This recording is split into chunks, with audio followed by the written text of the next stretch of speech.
65% vote कभी नहीं पड़ा है। तो हम लोग का ऐसा मानना है कि ये 65% वोट बिहार में बदलाव का वोट है।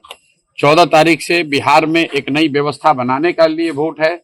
ये वोट इस बात के लिए है कि बिहार में भी अब बच्चों के लिए पढ़ाई और रोजगार हो। जिस तरीके से चंपारण के इसी धरती से गांधी जी ने स्वतंत्रता की लड़ाई में एक नया इतिहास रचा था, एक नया सूत्र दिया था, एक नया हथियार दिया था, उसी तरीके से हम लोग का विश्वास है कि गांधी के भितिहरवा आश्रम से जो जन स्वराज का अभियान शुरू हुआ है वो न सिर्फ बिहार में बल्कि बिहार के बाहर भी 14 तारीख को जब परिणाम आएंगे तो लोग एक इतिहास, नया इतिहास रचा जाता हुआ देखें। बिहार में बदलाव के लिए, बिहार में सुधार के संकल्प की शुरुआत इसी आश्रम से, इसी परिसर से हुआ था और आज उसका एक चरण पूरा हो रहा है।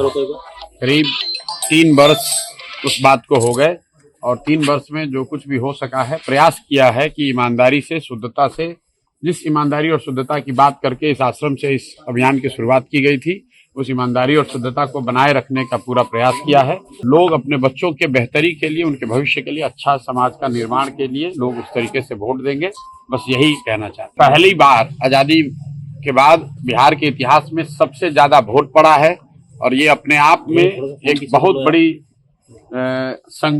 बड़ा संकेत है, बदलाव का संकेत है। दूसरे चरण के मतदान से ठीक पहले प्रशांत किशोर पहुंच चुके हैं पश्चिमी चंपारण के गांधी आश्रम में। वो गांधी आश्रम जहां से प्रशांत किशोर ने अपना पदयात्रा शुरू किया था और इस लंबे पदयात्रा के बाद जब ये पदयात्रा राजनीतिक रूप ली और पार्टी का निर्माण हुआ, वो पार्टी चुनावी मैदान में उतर चुकी है। बिहार विधानसभा के 243 सीटों पर प्रशांत किशोर ने उम्मीदवार उतारे थे। हालांकि कुछ सीटों पर जो है कुछ उम्मीदवार जो है किसी कारण से नामांकन वापस ले लिए और कुछ सीटों पर जो है उनके प्रत्याशी का नामांकन रद्द भी हुआ। तमाम चीज़ें हुई और अंत में चुनाव से ठीक पहले, वोटिंग से ठीक एक दिन पहले प्रशांत किशोर जो है वो पश्चिमी चंपारण के भितिहरवा आश्रम पहुंचे थे, गांधी आश्रम, जहां से उन्होंने पदयात्रा शुरू की थी। यहां पर पहुंच करके उन्होंने गांधी जी को स्मरण किया और उसके बाद क्या कुछ कहा प्रशांत किशोर जी ने वो हम आपको सुनाते हैं। सुनिए पहले उन्होंने क्या कहा है। अपनी पदयात्रा की शुरुआत यहीं से की थी, भितिहरवा आश्रम से।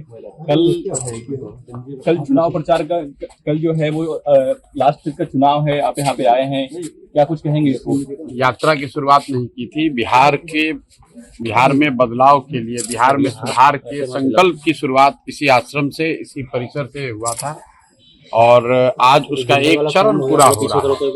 करीब 3 वर्ष उस बात को हो गए और 3 वर्ष में जो कुछ भी हो सका है, प्रयास किया है कि ईमानदारी से, शुद्धता से, जिस ईमानदारी और शुद्धता की बात करके इस आश्रम से इस अभियान की शुरुआत की गई थी, उस ईमानदारी और शुद्धता को बनाए रखने का पूरा प्रयास किया है और यकीन है कि बिहार की जनता इस बात को देखेगी, समझेगी और आने वाले समय में अपने बच्चों के लिए, अपने इस राज्य के लिए, अपने समाज के लिए जाति, धर्म, पैसे के लालच से ऊपर उठकर लोग अपने बच्चों के बेहतरी के लिए, उनके भविष्य के लिए, अच्छा समाज का निर्माण के लिए लोग उस तरीके से वोट देंगे, बस यही कहना चाहते हैं। प्रधान जी, क्या फीडबैक है पूरे प्रदेश से आपके पास? फीडबैक मेरे भाई तो किसी के पास नहीं है। फीडबैक तो जो आप लोग दे रहे हैं, जो इलेक्शन कमीशन दे रहा है, वो सब लोग सुन रहा है कि बिहार में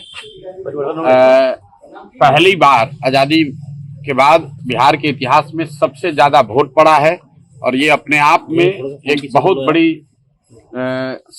बहुत बड़ा संकेत है, बदलाव का संकेत है। पहली बार बिहार में इतनी बड़ी संख्या में वोट पड़ा है तो एक तरीके से गांधी के इस आश्रम में, गांधी के विचार से, लोकतंत्र के मानने वाले लोग की सबसे बड़ी जीत है कि बिहार में आज तक 65% वोट कभी नहीं पड़ा है। तो हम लोग का ऐसा मानना है कि ये 65% वोट बिहार में बदलाव का वोट है। 14 तारीख से बिहार में एक नई व्यवस्था बनाने का लिए वोट है। ये वोट इस बात के लिए है कि बिहार में भी अब बच्चों के लिए पढ़ाई और रोजगार हो, बिहार के बच्चों को भी आगे पलायन न करना पड़े, 10-12 हजार के रोजी रोजगार के लिए घर परिवार, बिहार गांव छोड़कर बाहर नहीं जाना पड़े, बिहार में भ्रष्टाचार खत्म हो और इसीलिए लोग इतनी बड़ी संख्या में आकर वोट दिए हैं। जितने भी पत्रकार हैं, विशेषज्ञ हैं, राजनेता हैं, किसी को अंदाजा नहीं था, किसी को अंदाजा नहीं है कि इतना लोग वोट दिया कौन है। और जो लोग ये दावा कर रहे हैं कि वोट किसको पड़ा है, उसको जब यही नहीं पता है कि वोट पड़ा कितना है, उस दिन 3 बजे तक, 4 बजे तक, जब तक इलेक्शन कमीशन ने डेटा नहीं जारी किया है, चुनाव के प्रतिशत के आंकड़े जारी नहीं किए, तब तक लोगों को ये भी नहीं पता था कि वोट कितना पड़ रहा है। लेकिन लोग टीवी पर, यूट्यूब पर आकर बड़े बड़े बयान दे रहे हैं कि वोट किसको पड़ रहा है। भाई, जब तुम्हें यही नहीं पता है कि कितने लोग वोट दे रहे हैं, तो ये कैसे पता चल रहा है कि वो व्यक्ति किसको वोट दे रहा है। इसलिए ये लोकतंत्र का पर्व है चुनाव। 14 तारीख को परिणाम आने दीजिए, आपको दिखेगा बिहार में देश का राजनीतिक इतिहास लिखा जाता हुआ दिखेगा। जिस तरीके से चंपारण के इसी धरती से गांधी जी ने स्वतंत्रता की लड़ाई में एक नया इतिहास रचा था, एक नया सूत्र दिया था, एक नया हथियार दिया था, उसी तरीके से हम लोग का विश्वास है कि गांधी के भितिहरवा आश्रम से जो जन स्वराज का अभियान शुरू हुआ है, वो न सिर्फ बिहार में बल्कि बिहार के बाहर भी 14 तारीख को जब परिणाम आएंगे तो लोग एक इतिहास, नया इतिहास रचा जाता हुआ देखेंगे। सेकंड चरण में ही फर्स्ट चरण वाला ट्रेंड। तो आपने सुना प्रशांत किशोर जी ने इस गांधी आश्रम को लेकर के क्या कहा, यहाँ आने को लेकर के क्या कहा, और साथ ही बिहार में हो रही बम्पर वोटिंग को लेकर के क्या कुछ कहा है प्रशांत किशोर जी ने। अब आप इस चीज को लेकर के क्या सोचते हैं, आपकी क्या राय है, कमेंट करके अपनी विचार हम तक भेज दीजिए और देखते रहिएगा जनता जंक्शन। मेरा नाम वेद प्रकाश है। बहुत बहुत धन्यवाद।